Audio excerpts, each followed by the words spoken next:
ಬಿಜೆಪಿಯಿಂದ ಶಾಸಕ ಯತ್ನಾಳ್ ಉಚ್ಚಾಟನೆಯಾಗಿದೆ. ಬಿಜೆಪಿಯಿಂದ ಶಾಸಕ ಯತ್ನಾಳ್ರನ್ನ ಉಚ್ಚಾಟನೆ ಮಾಡಿದ್ದಾರೆ. 6 ವರ್ಷಗಳ ಕಾಲ ಉಚ್ಚಾಟನೆ ಮಾಡಿ ಬಿಜೆಪಿ ಆದೇಶವನ್ನು ಹೊರಡಿಸಿದೆ. ಬಿಜೆಪಿಯಿಂದ ಶಾಸಕ ಬಸನಗೌಡ ಪಾಟೀಲ್ ಯತ್ನಾಳ್ ಉಚ್ಚಾಟನೆಯಾಗಿದ್ದಾರೆ. 6 ವರ್ಷಗಳ ಕಾಲ ಬಿಜೆಪಿ ಉಚ್ಚಾಟನೆ ಮಾಡಿ ಆದೇಶವನ್ನು ಹೊರಡಿಸಿದೆ. ಬಿಜೆಪಿಯಿಂದ ಶಾಸಕ ಯತ್ನಾಳ್ ಉಚ್ಚಾಟನೆಯಾಗಿರೋದು ಬಿಜೆಪಿ ಹೈಕಮಾಂಡ್ 6 ವರ್ಷಗಳ ಕಾಲ ಉಚ್ಚಾಟನೆ ಮಾಡಿ ಆದೇಶವನ್ನು ಹೊರಡಿಸಿದೆ. ಅಧಿಕೃತವಾಗಿ ಇವತ್ತು ಬಸನಗೌಡ ಪಾಟೀಲ್ ಯತ್ನಾಳ್ರನ್ನ ಬಿಜೆಪಿ ಉಚ್ಚಾಟನೆ ಮಾಡಿದೆ. ರಾಷ್ಟ್ರೀಯ ಬಿಜೆಪಿ ಶಿಸ್ತು ಸಮಿತಿಯಿಂದ ಈ ಒಂದು ಆದೇಶವನ್ನು ಹೊರಡಿಸಲಾಗಿದೆ. 6 ವರ್ಷಗಳ ಕಾಲ ಬಿಜೆಪಿಯ ಶಾಸಕ ಬಸನಗೌಡ ಪಾಟೀಲ್ ಯತ್ನಾಳ್ರನ್ನ ಉಚ್ಚಾಟನೆ ಮಾಡಿದೆ. ಬಿಜೆಪಿಯ ಶಿಸ್ತು ಸಮಿತಿ ಈ ಒಂದು ನಿರ್ಧಾರವನ್ನು ತೆಗೆದುಕೊಂಡಿರೋದು. ರಾಷ್ಟ್ರೀಯ ಬಿಜೆಪಿ ಶಿಸ್ತು ಸಮಿತಿಯಿಂದ ಆದೇಶವನ್ನು ಹೊರಡಿಸಲಾಗಿದೆ. ಬಿಜೆಪಿಯಿಂದ ಶಾಸಕ ಬಸನಗೌಡ ಪಾಟೀಲ್ ಯತ್ನಾಳ್ರನ್ನ ಉಚ್ಚಾಟನೆ ಮಾಡಿದ್ದಾರೆ. ನಿರಂತರವಾಗಿ ಬಸನಗೌಡ ಪಾಟೀಲ್ ಯತ್ನಾಳ್ ಬಿಜೆಪಿ ವಿರುದ್ಧವಾಗಿ ವಾಗ್ದಾಳಿಯನ್ನು ನಡೆಸ್ತಾ ಇದ್ರು. ಬಿಜೆಪಿಯ ರಾಜ್ಯಾಧ್ಯಕ್ಷ ವಿಜಯೇಂದ್ರ ಮತ್ತು BS ಯಡಿಯೂರಪ್ಪ ಅವರ ವಿರುದ್ಧವಾಗಿ ವಾಗ್ದಾಳಿಯನ್ನು ನಡೆಸ್ತಾ ಇದ್ರು. ನಿರಂತರವಾಗಿ ಬಿಜೆಪಿಯ ರಾಜ್ಯಾಧ್ಯಕ್ಷ ಹಲವು ಬಾರಿ ಕೇಂದ್ರಕ್ಕೆ ಮನವಿಯನ್ನು ಮಾಡಿಕೊಂಡಿದ್ರು, ಆರೋಪವನ್ನು ಮಾಡಿದ್ರು. 6 ವರ್ಷಗಳ ಕಾಲ ಈಗ ಬಿಜೆಪಿಯ ಶಾಸಕ ಯತ್ನಾಳ್ರವರನ್ನ ಉಚ್ಚಾಟನೆ ಮಾಡಿದೆ. ರಾಷ್ಟ್ರೀಯ ಬಿಜೆಪಿ ಶಿಸ್ತು ಸಮಿತಿಯಿಂದ ಈ ಒಂದು ಆದೇಶವನ್ನು ಹೊರಡಿಸಲಾಗಿದೆ. ಪದೇ ಪದೇ ನಾಯಕರ ವಿರುದ್ಧವಾಗಿ ಯತ್ನಾಳ್ ತಮ್ಮ ನಾಲಿಗೆಯನ್ನು ಹರಿಬಿಡ್ತಾ ಇದ್ರು. ನಿರಂತರವಾಗಿ ಬಿಜೆಪಿಯ ವಿರುದ್ಧವಾಗಿ ಸಾಲು ಸಾಲು ಆರೋಪವನ್ನು ಮಾಡ್ತಾ ಇದ್ರು. ಸ್ವಪಕ್ಷದ ವಿರುದ್ಧವಾಗಿ ಸಾಕಷ್ಟು ಬಾರಿ ವಾಗ್ದಾಳಿಯನ್ನು ನಡೆಸಿದ್ರು. ಬಿಜೆಪಿಯ ರಾಜ್ಯಾಧ್ಯಕ್ಷ ವಿಜಯೇಂದ್ರ ವಿರುದ್ಧವಾಗಿ ಮತ್ತೆ ಮಾಜಿ CM BS ಯಡಿಯೂರಪ್ಪ ವಿರುದ್ಧವಾಗಿ, ಅಪ್ಪ ಮಗನ ವಿರುದ್ಧವಾಗಿ ನಿರಂತರವಾಗಿ ವಾಗ್ದಾಳಿಯನ್ನು ಮಾಡ್ತಾ ಇದ್ರು, ಆರೋಪವನ್ನು ಮಾಡ್ತಾ ಇದ್ರು. ಅನೇಕ ಬಾರಿ ಹೈಕಮಾಂಡ್ ಎಚ್ಚರಿಕೆಯನ್ನು ಕೊಟ್ಟಿತ್ತು ಯತ್ನಾಳ್ ಅವರಿಗೆ. ಯತ್ನಾಳ್ ಅವರು ಅನೇಕ ಬಾರಿ ಹೈಕಮಾಂಡ್ ಭೇಟಿಯನ್ನು ಮಾಡಿದ್ರು, ಅಲ್ಲಿ ಈ ವಿಚಾರಗಳನ್ನು ಪ್ರಸ್ತಾಪ ಮಾಡಿದ್ರು. ಅದಾದ ಬಳಿಕ ಅವರಿಗೆ ವಾರ್ನಿಂಗ್ ಅನ್ನು ಕೊಟ್ಟಿತ್ತು, ಈ ರೀತಿಯಾಗಿ ಸ್ವಪಕ್ಷದ ವಿರುದ್ಧವಾಗಿ ಮಾತನಾಡಬಾರ್ದು ಅಂತ. ಅನೇಕ ಬಾರಿ ವಾರ್ನಿಂಗ್ ಅನ್ನು ಕೊಟ್ಟಿದ್ರು ಕೂಡ ಯತ್ನಾಳ್ ಅವರು ರಾಜ್ಯದಲ್ಲಿ ತಮ್ಮ ನಾಲಿಗೆಯನ್ನು ಪದೇ ಪದೇ ಹರಿಬಿಡ್ತಾ ಇದ್ರು. ಸ್ವಪಕ್ಷದ ಶಾಸಕರ ವಿರುದ್ಧವಾಗಿ ಆರೋಪವನ್ನು ಮಾಡ್ತಾ ಇದ್ರು, ವಾಗ್ದಾಳಿಯನ್ನು ಮಾಡ್ತಾ ಇದ್ರು. ಇದೀಗ ಬಿಜೆಪಿಯ ರಾಷ್ಟ್ರೀಯ ಶಿಸ್ತು ಸಮಿತಿ ಈ ಒಂದು ಆದೇಶವನ್ನು ಹೊರಡಿಸಿರೋದು. ಆ ಆದೇಶದ ಪ್ರತಿಯನ್ನು ಟಿವಿ ಸ್ಕ್ರೀನ್ ಮೇಲೆ ಗಮನಿಸ್ತಾ ಇದ್ದೀರಾ. 6 ವರ್ಷಗಳ ಕಾಲ ಅವರನ್ನು ಬಿಜೆಪಿಯಿಂದ ಉಚ್ಚಾಟನೆ ಮಾಡಲಾಗಿದೆ.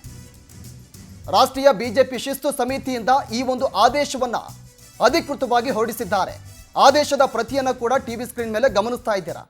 ನಿರಂತರವಾಗಿ ಯತ್ನಾಳ್ ಅವರು ಸ್ವಪಕ್ಷದ ಶಾಸಕರ ವಿರುದ್ಧವಾಗಿ, ಬಿಜೆಪಿಯ ವಿರುದ್ಧವಾಗಿ ವಾಗ್ದಾಳಿಯನ್ನು ಮಾಡ್ತಾ ಇದ್ರು. ನಾವು ಸಾಕಷ್ಟು ವಿಚಾರಗಳನ್ನು ಗಮನಿಸಿದ್ದೇವೆ. ಹೈಕಮಾಂಡ್ ಸಾಕಷ್ಟು ಬಾರಿ ಇವರಿಗೆ ವಾರ್ನಿಂಗ್ ಅನ್ನು ಕೊಟ್ಟಿತ್ತು, ಈ ರೀತಿಯಾಗಿ ಸ್ವಪಕ್ಷದ ವಿರುದ್ಧವಾಗಿ ವಾಗ್ದಾಳಿಯನ್ನು ಮಾಡಬಾರ್ದು, ಏನೇ ಆರೋಪ ಇದ್ರೂ ನಮ್ಮ ಗಮನಕ್ಕೆ ತನ್ನಿ ಅನ್ನೋ ಒಂದು ಸ್ಟೇಟ್ಮೆಂಟನ್ನು ಹೈಕಮಾಂಡ್ ಕೊಟ್ಟಿತ್ತು. ಹೈಕಮಾಂಡನ್ನು ಭೇಟಿಯಾಗಿದ್ದರು ಶಾಸಕ ಯತ್ನಾಳ್. ಆದರೂ ಕೂಡ ಪದೇ ಪದೇ ಅದಾದ ನಂತರ ರಾಜ್ಯಕ್ಕೆ ವಾಪಸ್ಸಾಗಿ ಮತ್ತೆ ಸ್ವಪಕ್ಷದ ವಿರುದ್ಧವಾಗಿ ವಾಗ್ದಾಳಿಯನ್ನು ನಿರಂತರವಾಗಿ ಮುಂದುವರಿಸಿದ್ರು. ಅವರ ಒಂದು ಹೈಕಮಾಂಡ್ ಮಾತಿಗೆ ಯಾವುದೇ ಕಿಮ್ಮತ್ತನ್ನು ಕೊಡದೆ ಹಾಗೆ ಶಾಸಕ ಯತ್ನಾಳ್ ಮತ್ತೆ ತಮ್ಮ ಚಾಳಿಯನ್ನು ಮುಂದುವರಿಸಿದ್ರು.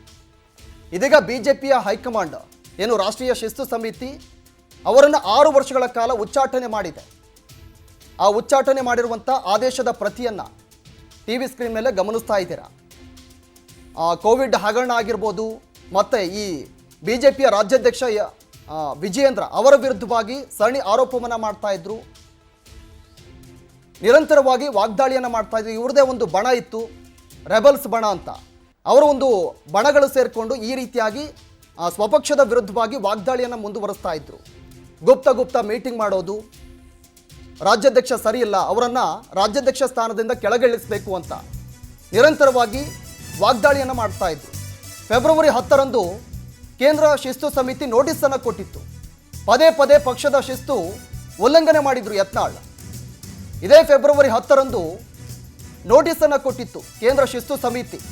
ಈ ನೋಟಿಸ್ಗೆ ಉತ್ತರವನ್ನು ಕೊಡಿ ಅಂತ. ಯಾಕೆ ನೀವು ಪದೇ ಪದೇ ಸ್ವಪಕ್ಷದ ನಾಯಕರ ವಿರುದ್ಧವಾಗಿ ವಾಗ್ದಾಳಿಯನ್ನು ನಡೆಸ್ತೀರಾ? ಬಿಜೆಪಿ ಪಕ್ಷದ ವಿರುದ್ಧವಾಗಿ ಯಾಕೆ ಈ ರೀತಿಯಾಗಿ ಹೇಳಿಕೆಯನ್ನು ಕೊಡ್ತೀರಾ? ಇದಕ್ಕೆ ಉತ್ತರವನ್ನು ಕೊಡಿ ಅಂತ ಹೈಕಮಾಂಡ್ ನೋಟಿಸನ್ನು ಕೊಟ್ಟಿತ್ತು. ಯತ್ನಾಳ್ ಅವರು ದೆಹಲಿಗೆ ಹೋಗಿ ಬಂದರು. ಅಲ್ಲಿ ನಾಯಕರನ್ನ ಭೇಟಿ ಮಾಡಿ ನಂತರ ಕೆಲ ಕಾಲ ಸುಮ್ಮನಾಗಿದ್ದು ಮತ್ತೆ ಅದೇ ಚಾಳಿಯನ್ನು ಮುಂದುವರಿಸಿದ್ರು. ಮತ್ತೆ ಸ್ವಪಕ್ಷದ ನಾಯಕರ ವಿರುದ್ಧವಾಗಿ ಮಾತನಾಡೋದು, ಡ್ಯಾಮೇಜ್ ಸ್ಟೇಟ್ಮೆಂಟನ್ನು ಕೊಡೋದು, ಮತ್ತೆ ಗುಪ್ತವಾಗಿ ಮೀಟಿಂಗ್ ಮಾಡೋದು. ಈ ರೆಬೆಲ್ಸ್ ನಾಯಕರು ಏನು ಒಂದು ಟೀಮ್ ಇದೆ, ಅವರೆಲ್ಲ ಸೇರಿಕೊಂಡು ಇವರ ಒಂದು ನಾಯಕತ್ವದಲ್ಲಿ ಹೋರಾಟವನ್ನು ಕೂಡ ಮಾಡಿದ್ರು. ಯಾವುದೇ ಒಂದು ಸಭೆ ನಡೆದ್ರೆ, BJPಯ ಸಭೆ ನಡೆದ್ರೆ ಆ ಸಭೆಗೆ ಹಾಜರಾಗ್ತಾ ಇರಲಿಲ್ಲ. BJPಯ ರಾಜ್ಯಾಧ್ಯಕ್ಷ ಮಾತಿಗೆ ಯಾವುದೇ ಒಂದು ಕಿಮ್ಮತ್ತು ಕೊಡ್ತಾ ಇಲ್ಲ. ಅವರೇ ಒಂದು ಡ್ಯಾಮೇಜ್ ಸ್ಟೇಟ್ಮೆಂಟನ್ನು ಕೊಡ್ತಾ ಇದ್ರು, ಅವರೇ ಒಂದು ಸಭೆಯನ್ನು ಮಾಡ್ತಾ ಇದ್ರು ಪ್ರತ್ಯೇಕವಾಗಿ.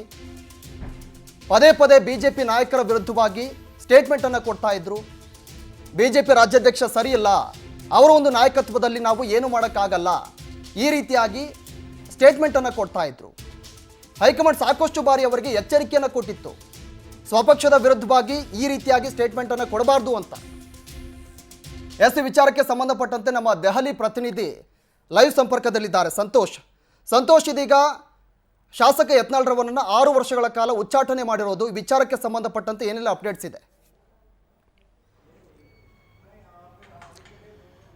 ಪ್ರವೀಣ್, ಪ್ರಮುಖವಾಗಿ BJPಯ ಶಾಸಕ ಬಸನಗೌಡ ಪಾಟೀಲ್ ಯತ್ನಾಳ್ ಅವರನ್ನು ಇವತ್ತಿನಿಂದಲೇ ಜಾರಿಗೆ ಬರುವಂತೆ ಮುಂದಿನ 6 ವರ್ಷಗಳ ಕಾಲ ಅವರನ್ನು ಪಕ್ಷದಿಂದ ಉಚ್ಚಾಟನೆ ಮಾಡಿರುವಂಥದ್ದನ್ನೇ ಗಮನಿಸಬೇಕಾಗುತ್ತೆ. ಜೊತೆಗೆ ಒಂದು ಅಧಿಕೃತ ಆದೇಶವನ್ನು ಕೂಡ ಇದೀಗ ಶಿಸ್ತು ಸಮಿತಿ ಹೊರಡಿಸಿರುವಂಥದ್ದು.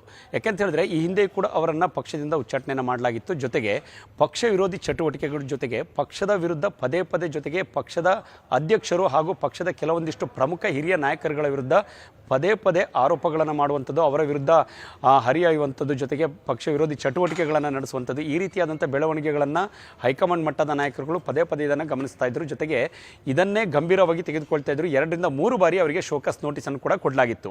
ಆದರೆ ಆ ನೋಟಿಸ್ಗೆ ತಕ್ಕವಾದಂಥ ಜೊತೆಗೆ ಸ್ಪಷ್ಟವಾದಂಥ ಉತ್ತರವನ್ನು ಕೊಟ್ಟರೂ ಕೂಡ ಮತ್ತೆ ಅದೇ ರೀತಿಯಾದಂಥ ಒಂದು ತಮ್ಮ ವಾಗ್ವಾದಗಳನ್ನು ಆ ಒಂದು ಪಕ್ಷದ ಕೆಲವೊಂದಿಷ್ಟು ಪ್ರಮುಖ ಹಿರಿಯ ನಾಯಕರುಗಳು, ಮುಖ್ಯವಾಗಿ ಯಡಿಯೂರಪ್ಪ ಇರ್ಬೋದು, ವಿಜಯೇಂದ್ರ, ಹೀಗೆ ಅಪ್ಪ ಮಗ ಈ ರೀತಿಯಾದಂಥ ಕೆಲವೊಂದಿಷ್ಟು ಶಬ್ದಗಳನ್ನು ಬಳಸಿ ಅವರಿಗೆ ಅವರ ವಿರುದ್ಧ ವಾಗ್ದಾಳಿಯನ್ನು ನಡೆಸ್ತಾ ಇದ್ರು ಅನ್ನುವಂಥದ್ದು ಹೈಕಮಾಂಡ್ ಪದೇ ಅದನ್ನು ಗಂಭೀರವಾಗಿ ಪರಿಗಣಿಸಿದಂಥ ಹಿನ್ನೆಲೆಯಿಂದಾಗಿ ಇವತ್ತು ಅಧಿಕೃತವಾದಂಥ ಆದೇಶವನ್ನು ಈಗ ಹೊರಡಿಸಿರುವಂಥ ಗಮನಿಸಬೇಕಾಗುತ್ತೆ. ಅಂದರೆ ಇವತ್ತಿನಿಂದ ಜಾರಿಗೆ ಬರುವಂತೆ ಮುಂದಿನ 6 ವರ್ಷಗಳ ಕಾಲ ಯಾವುದೇ ರೀತಿಯಾದಂಥ ಒಂದು ಪಕ್ಷದಲ್ಲಿ ಅವರಿಗೆ ವಾಪಸ್ ಸೇರಿಸಿಕೊಳ್ಳುವಂಥದ್ದು ಅಥವಾ ಪಕ್ಷದ ಪರವಾಗಿ ಯಾವುದೇ ರೀತಿಯಾದಂಥ ಕೆಲಸದಲ್ಲಿ ಭಾಗಿಯಾಗುವಂಥದ್ದು, ಪಕ್ಷದ ಕಾರ್ಯಕ್ರಮದಲ್ಲಿ ತೊಡಗಿಕೊಳ್ಳುವಂಥದ್ದು, ಇದ್ಯಾವುದು ಕೂಡ ಅವರಿಗೆ ಅವಕಾಶವನ್ನು ಕೊಡಬಾರ್ದು ಅನ್ನುವಂಥದ್ದನ್ನು ಕೂಡ ಈಗಾಗಲೇ ಹೇಳಲಾಗಿರುತ್ತದೆ. ಜೊತೆಗೆ ಈ ಒಂದು ಪ್ರತಿಯನ್ನು ಪಕ್ಷಕ್ಕೆ ಅಧ್ಯಕ್ಷರು ಗಮನಕ್ಕೆ ಕೂಡ ತರಲಾಗಿದೆ.